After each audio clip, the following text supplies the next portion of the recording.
kids doing it. Especially, recreation. When I'm like explaining it to my parents or anything, I just say we do debate club, but it's about like moral dilemmas. And honestly, it's about a lot of current events that we face. I would describe it as like a debate forum, but with the modification that it's less about like outdoing your opponents in argument and more about like showing that you've like considered everything there is to consider about like the ethical components of the given question. A lot of the time, perhaps even in the realm of political science, people they have their opinion maybe and they stick with it, they provide all the facts for that. But I now can really look at any sort of like scenario or situation and say like, I'm not only going to favor this side and provide a counterexample, but I'm also going to try and imagine what it would be like to argue for this side. Monitoring and controlling usage and ensuring that usage only happens in access. On the table as a potential way of...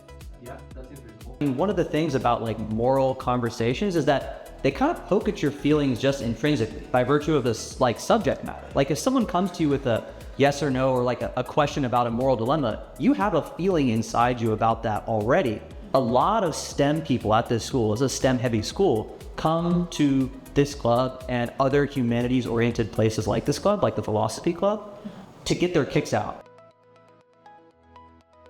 It's very informal and there's not necessarily a wrong thing to say, and I think people get very scared because people expect it to be exactly like debate where whatever you say is seen as law and there's like attack present, and it's not. It's very casual, very open.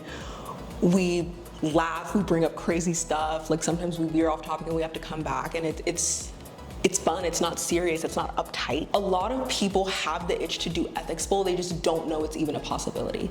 We get really great feedback from the judges as well, and so they are usually professors or just other faculty members at Virginia Tech, and so what they have to offer with feedback at the end is really rewarding, and I can use that in my own personal growth. And so I think the ethics bowl is it's a great opportunity to kind of grapple with some of those ideas, especially in a collaborative environment. It's been super helpful, and I can definitely picture myself, using these tools that I'm learning and go off and make some changes.